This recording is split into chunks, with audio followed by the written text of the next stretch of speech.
Bonjour, bonjour, bonsoir. Na balandunion surtout ya chaîne Obino Boninga Makas. Abonnez-vous massivement. Nenge esengeli pote bolanda ba actualité du jour nenge esengeli. Lelo tokobeta masolo ebele oyo bobana ki kozela epa ya mwana mboka Olivier Mpunga oyo bino boyebi na ba oyo bayebi te. Tokosolo lelo na mai oyo etali l'arrivée du roi Philippe Namboka Nabiso après avoir passé 54 ans. Il y a roi Philippe Banda Akenda Ayaka Kambala Moko mais lelo oyo. Qu'est-ce qui a fait que roi Philippe aya awa Namboka Nabiso? Nous allons décortiquer ça ensemble avec vous. Et tokoya ko solola na oyo etali ba opposant, soi-disant ba opposant na mboka oyo ba commencer nga ba kende ko rencontrer le roi Philippe. Mais pourquoi ba souhaiter ba kende ko kutana na roi Philippe? Parce que ba tout ebele ba moni que non muntu oyo a une vision de diplomatie, a une vision ya ko changer mboka sur le présent Tshisekedi. Na makamo ya biso ya suka o tokolobela na makamo etali protocole d'accord avec tous les pays membres de l'Afrique de l'Est. Awa eza ya koinda. Eza ya koinda parce que tomoni pena monseigneur moko ya Est Willinguma a uchi kosala déclaration awa concernant kaka insécurité na kati ya Est du pays. Mais selon ba déclaration na ye ezali lié na makamo oyo etali arrivé ya pape. Na yebisa kibino ke koya ya pape e kozala somo. Biso moko to kozala banderole. To komiango likolo to lobi ambongo dégage parce que c'est que ambongo azana kacha kosala ezali makam oyo eza ko soutenir peuple congolais te. Ambongo akomi cardinal ya kokobar ya mandefu ya pembe o afani na kingakati na fingi mutu te pe na tangi kombo ya mutu te. Soit qu'on se sentir lésé, qu'on doit saisir justice, parce que n'a tangi kombo ya mutu na plateau. Merci. To continue na premier point pour to banda ko décortiquer boye ba pourquoi le roi Philippe anyati makolo na ye mukolo ya lelo na capitale ya RDC Kinshasa. Na lingi nanu tozonga mwasima bo comprendre comment est-ce que la politique de Félix Tshisekedi est en train d'évoluer. C'est depuis 1985 oyo diplomatie ya RDC naba mboka mususu e katana. C'est depuis le 30 juin 1960 oyo le roi belge aya à part époque wana ti lelo to tikala komona roi Philippe ayate. Mais lelo tomoni roi Philippe yemoko uti na Belgique avec toute une délégation. Tomoni premier ministre nae azali après 4 ministres au bazo accompagner roi Philippe. C'est pour vous dire que la diplomatie de Félix Tshisekedi est en cours. Et bandak déjà kobimisa ba fui na yango. Tolo belan d'abord dans les années 85. Dans les années 85, on avait comme Mobutu président de la République.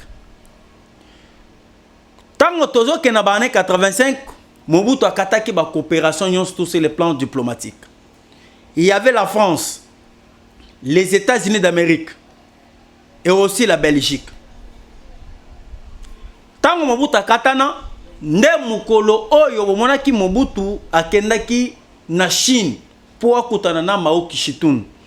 Tant akutana Mao Kishitun, nde sikoyo nouvelle coopération oyo ya bango e banda entre la RDC et la Chine. Tant tolongwe wana tokomi na époque ya musée. Na époque ya musée, au lieu musée abanda ko activer diplomatie sur la voie internationale, musée a qui ko activer yango te.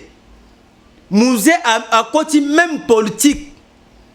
Il y a Joseph Mobutu après départ na kokufa Kabila aye on est ce quoi koboma nyonso tout au total Kabila koya na ye ne ce quoi ye ko avantager mingi bande ko na ye à la place il y a RDC à son ministre il y a affaires étrangères a représenté sur le plan diplomatique Bazotinda ministre affaires étrangères il y a Rwanda Azo qui représenter RDC. C'est pour ça qu'on n'avait pas les pays. On n'avait pas les pays. Mais les lois, nous voyons le roi Philippe. Agnati Makolonae Ao. Et en plus, à lobby, Ayepoba, ça l'invertissement. À Kamat Pena Moussolonae, il y a 250 millions de dollars américains. Tout ça, c'est parce que Kabila a coincé bango. La société nyonso ezala ki ya bango Kabila coinsaki. Tozala ki na miba ao. La société minière de Bakwanga. Kabila a kouti yango abomi yango parce que ezala ki pourcentage ya gouvernement congolais a eu pourcentage 40%. Gouvernement belge a eu 60%. Kabila a coincé miba et Koufi. Après avoir commencé Miba et Koufi a créé une société Sassim. Nous avons pour intérêt personnel. Quand on a créé Sassim a fonctionné mais Miba est commis par terre. Tant que Miba est commis par terre, bah qu'on soit peine à mon solo, ils allaient na réserve, na katia Miba, bazu yango, bah qu'on cofinancer. Ba groupe ya ba rebelle oyo baza na kati ya est bazo terroriser nos frères qui sont à l'est du pays. Pour boye baké on n'avait pas les pays. On n'avait pas un état dans notre pays RDC. Lorsque nous parlons de l'état, nous voyons un gouvernement responsable. Mais on n'avait pas un gouvernement responsable qui devrait agir. Ne omoni lelo oyo le roi Philippe Yomoko a décidé à Yao. Et en plus, il a souhaité à Kobananam d'abord voyage naé Kinshasa. Après Kinshasa, Lubumbashi. Lubumbashi à Ken Nord Kivu. Parce qu'il y a aussi d'autres sociétés, il y a des Belges dans Nord Kivu et Koufoua. Et ça la paix, Moussala Malonga li sous-souté. Parce que Kabila est coincé bango. Pour que Yemoka crée une société naé, Azala Sikoyo. Na yango na contrôle na maboko na ye 250 millions de dollars américains. Je pense que la Gécamine est côté élément. Je pense SNCC est côté élément. Je pense l'Amiba, la société minière de Bakwanga est côté élément. C'est ce que le peuple voulait. Non pas oyo fani pour un intérêt personnel au Kamati économie mobimba ya mboka comment gérer ngona maboko na yo. C'est ça la politique de l'année 1963 Kabila me mappé. Tango tozo ki lipanda. Na lipanda wana ba belge ba pesa biso lipanda politique ba bombi économie. Ne omoni Kabila lelo même politique ya ko libérer politique ya ko kanga économie na maboko na ye. Soki oké lelo na Congo central au comment ndenge bandi kuna biso Congo central bazana kacha kolela Kabila bomi ba on a tragnon surtout parce que aye ko créer ba bloc kunaye avec son frère Ledja a créé ba port a eu ba bloc ya l'état bomi yango automatiquement économie à Congo central ils allaient gérer par Joseph Kabila.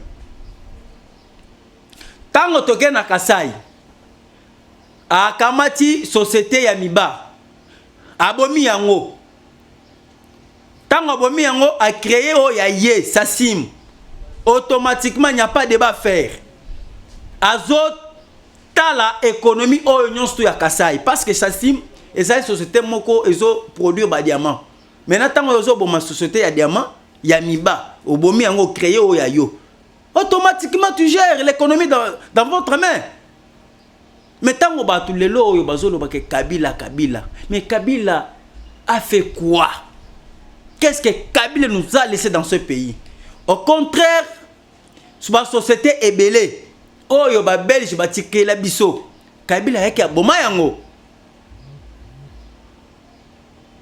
topesa sa confiance na actuel président de la République Félix Antoine Tshisekedi Tshilombo. Aujourd'hui tout le monde va frère retombé après koya ya roi Philippe, je pense que tokokuta pe papa koya ao après avoir passé de cela des années papa tikala koya te ou bien roi Philippe tikala koya te parce que pays ezala ki na maboko ya ba belligérants non pas na maboko ya ba congolais. C'est ça l'avantage. Ya kozala na congolais de père et de mère. Aujourd'hui Félix s'en soucie toujours pour la misère de la population congolaise. Tant azo voyager pour un intérêt na personnalité. Azo voyager pour un intérêt na ya famille non. Tshisekedi voyage pour un intérêt ya population congolaise. Pour yeba ke batuana bazalaki na kabalu ya mabe. Une fois Tshisekedi abimi a voyager. Batuana baye bazo leka na ba media. Yako critiquer tata mokonza ekolo. Yako loba poete azana kacha ko bebisa musolo ya l'état. Tandis que Tshisekedi abana ko déblonner aussi sur le plan diplomatique. Gagam. Parce que le pays que nous voyons aussi, Kabila salaki étiquette. Makambo oyo nyonso to ebana ko salema, c'était Kagame qui dirigeait Kabila. Mais aujourd'hui nous avons confiance à notre président. Président Tshisekedi, c'est un président où azali fruit ya démocratie. Depuis que Congo est banda, aucun président dans ces pays a qui pouvoir moyennant les élections. Mobutu a sala coup d'état. Kabila a sala coup d'état. Mais depuis que l'histoire est banda, le seul président oyo aye y a cause au pouvoir moyennant le peuple congolais, c'est Félix Tshisekedi. Nazo ebisabino que Tshisekedi combien de fois oyo baya et pas ya ba occidentaux ko pese minduki. To bengana Kabila na minduki. Il avait dit non, je ne le ferai pas. Ngai na kokende kaka na Kabila moyennant bic na papier. Nde eloko salemi. Aujourd'hui batu ba kufite par rapport au régime ya Afdel. Là et par rapport au régime wana batu ba kufa ebele. Mais Tshisekedi a accédé au pouvoir sans mort, sans cadavre, sans perte, il y a bien matériel. Mais et ça est là comment que tu fais pena boto kumisi. Et en plus on a eu pouvoir dans contexte ni majorité fabriquée à Kanambe. Majorité wana ezo dépendre na roi oya fana na Kingakati. Mais Tshisekedi akena bango malembe. Alobi moi je ne veux plus la guerre. Nalingi te ba congolais ba kufwa. Nalingi ba congolais baza la kimia na matoi na bango. Ake petit à petit nda botonu majorité moyennant la constitution. Mais bango bayaki na mboko na ba arme, ba boma, ba pia. Congolais tikali kaka nzala ya konyokwama. Kaka bango bazala. Muntolongo na pouvoir. Atiki successeur de Naye Azali atana palais résidentiel ezate. Résidence moko président fond ezate. Mais au moins muto alongo na pouvoir tala mukata manani tala lopango ya azui. Presque Kingakati wana ezokota na résidence ya président France à deux fois après près deux fois. So kena Kingakati okomona ke non o ezamboka mususu. Mais tala siko résidence au président zo fandel. Atiki président zo foutela avion pour voyager que Libanda. Et tu te dis que Kabila a fait quelque chose pour ce pays. Qu'est-ce que Kabila a fait? Na yango bandeko tozo rappeler bino. Après koya ya roi Philippe bako solola na chef de l'état. Bako zongisa ba entreprise o nyonso ya bango o ezalaki coincé par les régimes passés. C'est ça le mal avec notre pays. Tango lelo oyo biso tozo lela. C'est parce que tomoni esika mboka na biso euta. Kabila aza mutu moko azoka chance bongo a commis na président de la République. Parce que il y a eu une discussion devant le Parlement européen. Tant au musée à coup fois, non, il fallait que Luka, mutu o azali étranger, qu'on ait en tête de la République à gérer Mokowana pour faciliter à quoi kokota koiba. Maintenant, non, il faut qu'on soit un Congolais qui est d'origine. Pour être un Congolais, défier bisoté batosaka. Comme la majorité des Européens s'imposa, de mona bazwa ba fabriquer Kabila ba pesa déjà ma camion na maboko comme président de la République. Ndo moni ngoyi mukena aye o asala qui met sa défense. Aki ko sala ba identité moko lukuta ya ko créer comme ya Joseph Kabila. Tandis que biso to ba comme ya Kanambe Kazeberenge. Ba biloko eza ba biloko moko congolais folo yoka. On ne peut pas laisser notre pays comme ça. Sans Félix Tshisekedi, on ne doit pas parler de la RDC. Ce qui est l'autre père de Félix Tshisekedi. La chance, oh, et kozala pona biso ba congolais kozala te. Tala nenge tozala na régime passé.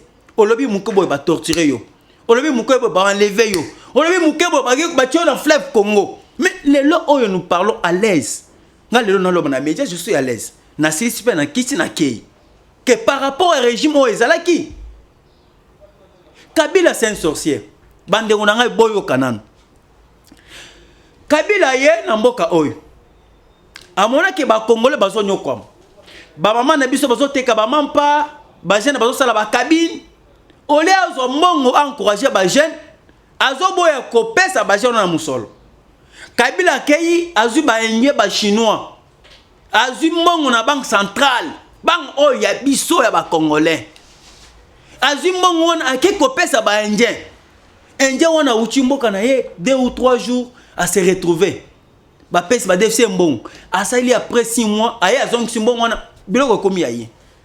De au moni de l'eau, il n'y a pas la maîtrise sur terrain.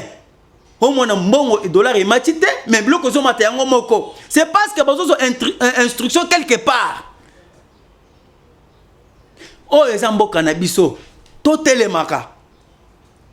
Sans Félix Tshisekedi, RDC oh vraiment essaie kenda. Quand on a un petit pays comme le Rwanda ici, a commencé à la bras de fer, na biso et les Kilangai. Biso tu es pas RDC na Rwanda. Rwanda zo kima. Mobutu kuto zo s'imposer ko zo terre de nani Rwanda ko annexer na RDC. Gaka mazo zo kumama devant Mobutu. Mais les lois Gakama comme tobola mbanga koloba. Et pourquoi? C'est parce que baebi ke bande kunae baza déjà au sein de notre armée. Nde boko découvrir ce que la vérité na makambo tokomo kishite. Tomoni ba opposant mususu lelo oyo. Ba comment souhaiter kokende na ambassade ya Belgique. Tandis que baloba ka o ebele na ba plateau. Tshisekedi ateki mboka. Tshisekedi azo voyager.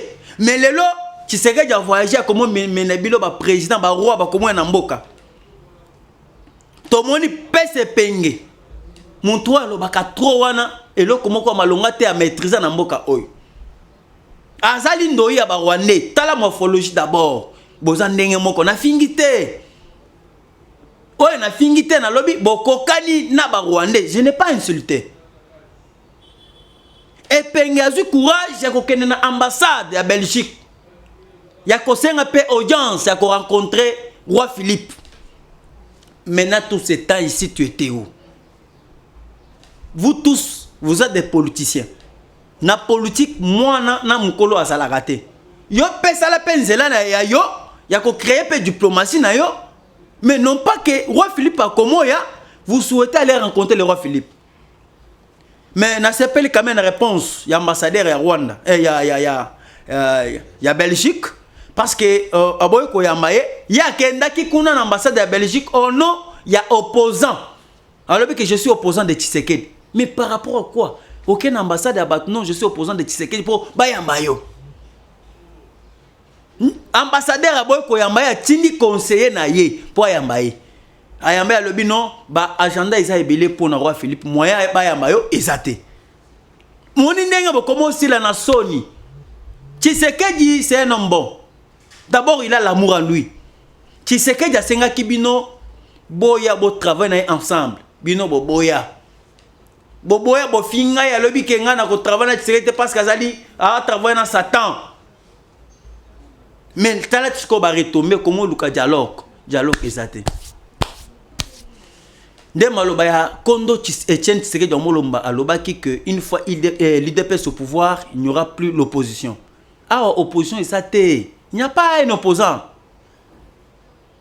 Tango tolo bake un opposant ça. Ndenge makambo et saleme dernièrement attaque ya Rwanda contre la RDC. Il fallait bino botelema. Bon ça la paix pression. Bon là c'est que vous êtes fort. Opposition na bino ça ya kokende ko finga batu ba bololé. Ce n'est pas ça la politique. Na yango na deuxième point na biso tolo bela, il y a protocole d'accord avec tous les pays membres d'Afrique. D'abord, j'aimerais d'abord énumérer na ba pays oyo ezali composé na état membre d'Afrique. Boye ba ezalaka combien? Na ba pays à état membre d'Afrique de l'Est, tozalaka na Kenya, Soudan du Sud, Ouganda, la RDC et aussi les Rwanda. Maintenant, qu'est-ce qui arrive? Tomoni ba chef d'état-major général. Ba chef d'état-major général, je m'excuse, et belé oyo ya bamboka wana ba fwani. Ba solo la ka pona makambo etel insécurité na kati ya est du pays. Réunion à Liboso et Salama qui samedi passé. Et Salama qui wapi na Rwanda.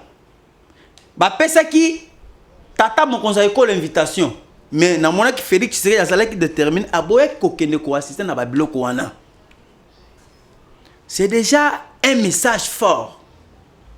Tshisekedi, je me rappelle tant qu'on comme président de la République à Kenda na Est. Aloba elo moko alobi s'il faut que je dois mourir.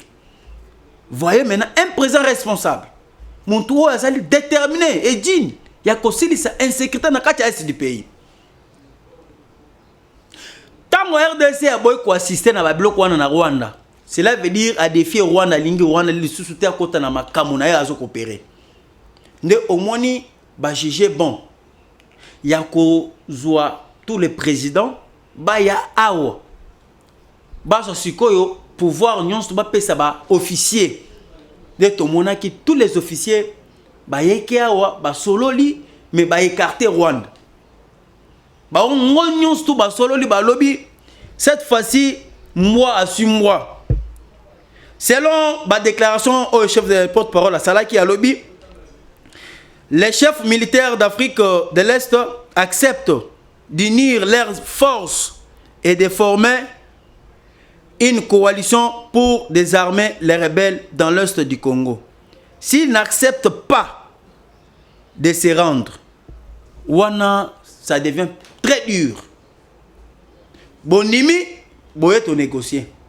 Qu'on négocie que to fani que to pese bien on babano ko pese bien kala que non, yaka comment capitaine, comment général, comment boy non. Onimi oza rwandais, ozongi na mboka na yo. Oza congolais ofani ba cotisation na misala oyo ko la misala maboko que par rapport ya kala ndenge babana ko sala na régime oyo uchi koleka parce que régime ya kala ezala na système ya que yoza rebelle oyo bandimi yo on négocier bazio ba intégrer na armée. Je ne pense pas que ezala que régime na ebe que ezala ki gêne na bango avec Paul Kagame. Pour Kagame contrôler RDC, il fallait à jouer jeu ya cotine na ba rebelle, ba agresser malamo kon de connaître la qui en tête à faciliter. Azu ba rebelle on azu ba rebelle ba comme ba officier en match bango grade. Atali ba officier ya RDC a diminué bango ba grade. Nde omona ka un colonel agent balabal sans fonction. Un major, un général azo beta makolo. Il n'a pas les moyens. Batu oyo bazo valoriser basaka ba Rwandais.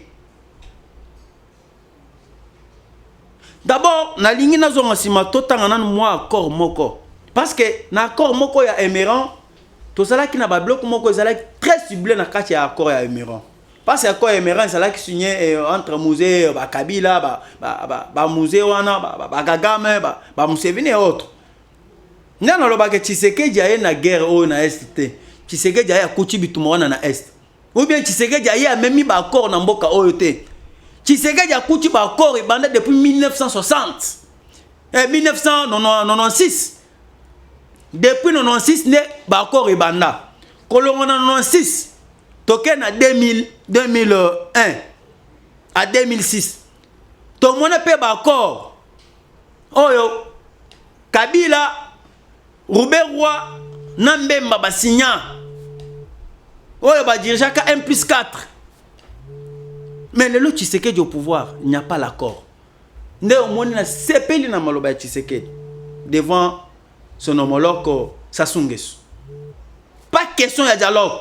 Et je ne dois plus dialoguer, je ne dois plus baisser mes bras. Je suis déterminé d'en finir avec l'insécurité qui sont à l'est du pays. Et avec ça, tu dis que Tshisekedi a trahi Mbok, il a trahi qui? Mais qui devrait faire la face avec Kagame? Mais Tshisekedi fait la face avec Kagame. Ah bon, il connaît de gauche et à droite? Non. Oh, ils ont rebelle M23. Non, il a dit clairement, c'est toi, Kagame, qui est derrière les M23. Mboka oyo ezalaka mboka ba accord na ba accord ba policier balika ba accord toke na ba accord ya Afrique du Sud Sen City toke na ba accord ya Matadi Boy ka ba accord na 2009 tozalaki Laurent Ngunda Batware azalaki militaire rwandais mais bayaki kopesa ye privilège comme appel officiel na kati ya mboka na biso RDC. Parce qu'il y a une rébellion en 2009. Quand il y a une rébellion, Kabila a PC grade. Tant que PC grade, il a créé une structure moko. Structure wana, et c'est là que tous les militaires, oyo, baza ba rebelle, bakoya, bakoti na structure automatiquement, bakoza la peine à droit, ba postuler, ba comme ba sénateur, ba comme ba député, ba comme ba ministre.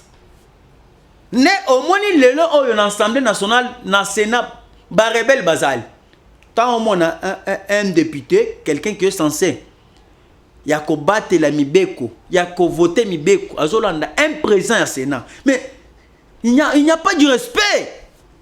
Il y a des criminels là-bas. Un président au Sénat ça mon trois likolo. Après le président de la République, c'est le Sénat. Mais vous voyez, au moins le défi mounene ya mboka na biso yango wana. Tango tolongo wana. Wa parce que accord wana salamaki le 23 avril 2009. Maintenant même année le 25 mai, il y a même année, il y a 2009. Tomonaki ministre de la coopération à l'époque, Raymond Chibanda, Bakendesko na Kigali. Parce que quand il liboso ba signa na Lubero, yami balé baké ko signa na Kigali. Ako ya Kigali ba yokani, ba lobi tous les militaires rwandais ba kozala na capacité na ba kozala pe na droit ya ko contrôler tous les 9 pays voisins et o eza na kati ya contrôler RDC. Déjà mboka yango na tekami.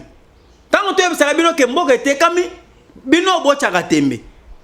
Tala nous décret ya que tous les 9 pays voisins ba militaires rwandais bazo surveiller mboka na biso. Ceux qui tozana d'abord frontière na Brazzaville, ba militaires rwandais bazali. Bazo contrôler. Tozana frontière na Angola, ba militaires rwandais bazali bazo contrôler. Tozana frontière na Zambie, ba militaire rwandais bazali. Na yango mona ki dernièrement ba bana ko agresser RDC par Zambie. C'est parce que ba to na ba fanda ki wana. Mboka te kama ki déjà. Lelo oyo Tshisekedi est en train de faire que mboka ezonga na maboko ya ba Congolais. Il est seul. Mais biso to ba Congolais to fallait to za la simanaye. Et en plus, lobby lisusu na accord wana tous les services de renseignement ya Rwanda bakobanda koya kokota na RDC ndenge balingi. Regardez. Tango bazo tombola kaka loi ya congolité, ça devait un problème. Oh, et comme une manipulation politique, bazo linga ba écarter Moïse Katumbi. Oh, écarter Moïse Katumbi par rapport à quoi? Soit qui que yo, tu te sens que tu es congolais, mais sois à l'aise. Biso toza na souci que 2023 élection ayé, tout le monde ba congolais de père et de mère. Point barre. Parce que là on a concerné l'individu qui est Katumbi, non. Loi est lobby clair.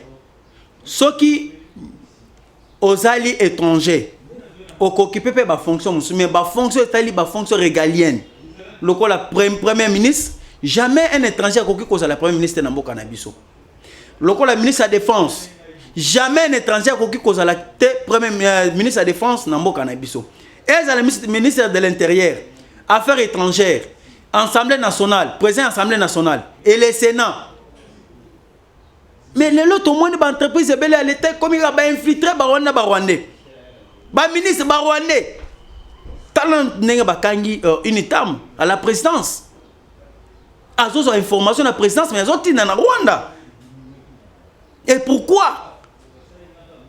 Nyon sozo mona oyo tout autour ya bituma oyo. Bazana kacha koluka mutu ya Félix Tshisekedi. Combien de ya ba généraux oyo ba meka ko ça la face na Rwanda. Rwanda moni boy aya éliminé bango. Avec son frère.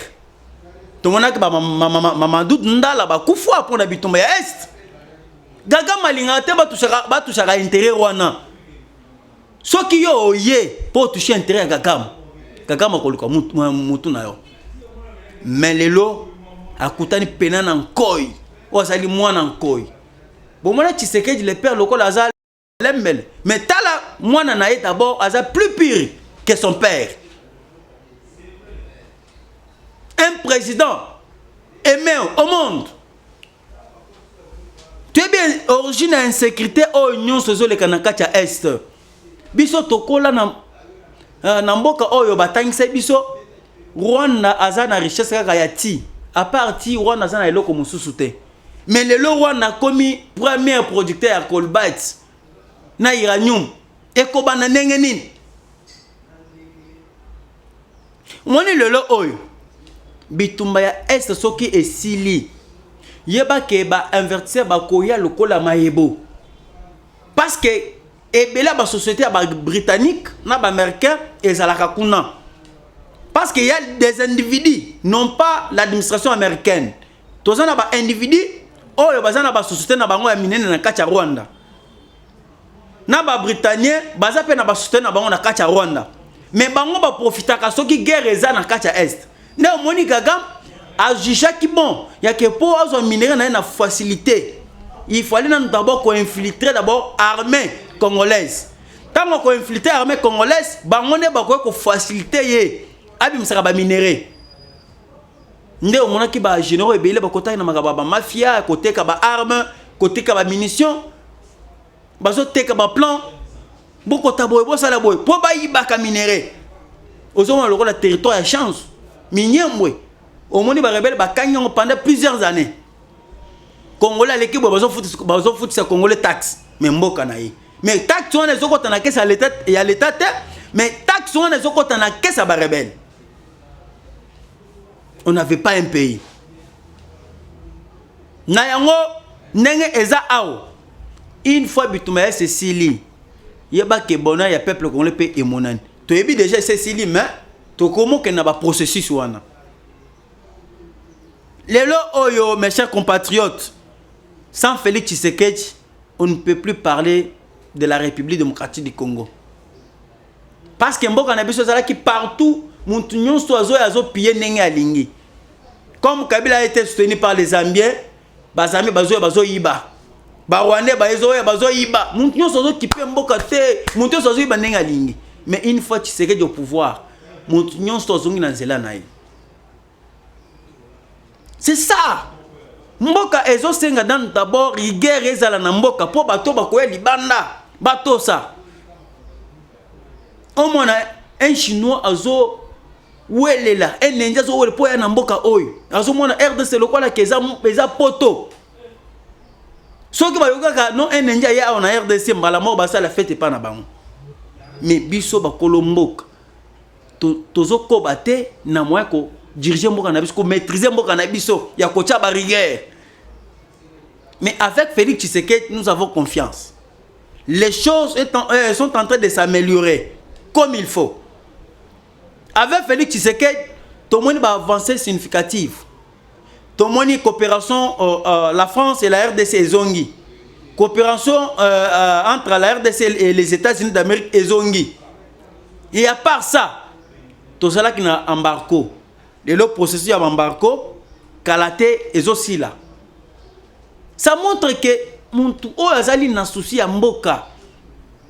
Tant Félix lelo azo sala ba tour libanda. Eza ko like sabatu libanda ke minéré eza et pas inangai non pas esika bino bozo ba minéré wana. Parce que partenaire numéro 1 ya Kagame ozana kacha Rwanda c'est Bill Gates et milliardaire. Bill Gates ndenga wana azali parti ya ba démocrate. N'est-ce pas ba démocrate John Biden est occupé na démocrate na ba démocrate. Ne au moni Bill Gates azana kacha ko financer toujours Kagame a continué à insécurité na kacha est. Mais j'ai apprécié quand même comment l'administration américaine ba sala déclaration na bango bazo condamner acte o salama qui a M23 que ce soit aussi Emmanuel Macron nani Emmanuel Cohen. Emmanuel Cohen, ancien secrétaire d'État américain, il a tweeté. Alors, bibi Toumaïs wana, tu es tout oh bazali sima. Mais en plus, nous allons finir avec eux. Tshisekedi a ça déterminé pour na Bitoumaïs. Une fois Bitoumaïs est sili, yeba ke wana pe makamuna pe esili. Les lots ont avancé na ba officier moussous. Tout ça dans la coopération. C'est parce que tout le monde dit que Kagame n'est pas sincère. Tshisekedi lui-même, une fois en France, à l'Obaki, le RDC na Rwanda bazo bunda chaque jour, du matin au soir. Et ça même histoire avec l'Allemagne et aussi la France. Allemagne et la France babunda pendant plusieurs années, mais il y a eu un moment, bafanda bayokana. Bah comment est-ce que bah ami ya ko sakanate. Mais lorsque tu sais de parler là, Gagam à mon avis le rôle que tu sais de ça les bah histoire azo rencontrer ba makamoko ezangatine. Tu sais que dit c'est un homme. Lorsqu'il parle, il fallait assaler la yango. Mais ce qui que yo ozo yo kate osali oyo mususu, ce qui azuka ka décision, c'est fini. Azo ngapé si matin. Combien de fois Oyo a Ebsa Kabila soit sincère, travaille avec moi. Kabila lingite, Kabila les gars, atini ministre boy, Salaboy, ministre a coincé. Salaboy, ministre a coincé. Tant mon mukolo, tu sais que il y a une décision. Combien de délégations Kabila Kenda qu'on rencontre, Kende bo singela, Talabot, combien de bateaux ba Talibanda? Combien de menaces basala, ceux qui les loba meka kata coalition wana, nous allons paralyser les pays. Mais comme Tshisekedi a ça qui déterminé, et le côté mon côté salement, et en plus encore on a et coup foi. C'est la même chose avec Kagame. Kagame combien de fois Tshisekedi a bendé na litoy. Ya koyebi c'est mon frère. Tout travailler, zala nanga munanga pena nanga munangai ba frontière ka bola biso. Mais si tu as envie de coopérer, il y a quand même côté na porte. Kagame a yokate. À mon avis, Tshisekedi a un civil, il est militaire. Mais un civil, mais un grand diplomate. Nayango lelo oyo mes chers compatriotes. N'ayebisa kibino que d'ici là, papa azokita. Kukita ya pap akosa la PMS. Na est akosa la PMS ao.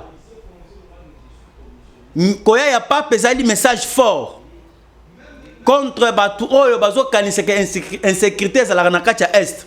Il n'y a plus l'insécurité. Nayoki Montumoko asali déclaration. Azali Monseigneur Willy Ngumbi. O azali na kacha Est. Na déclaration na ye. Na mona za na kacha ko condamner kaka Gagam. Na lingna to tanga mamuke na déclaration na ye. Agression rwandaise dans l'est de la RDC. Je serai très heureux de voir Gagam à Goma poursuivre le message de Pape François, car son message est sur la fraternité, la réconciliation et la paix. Si Gagam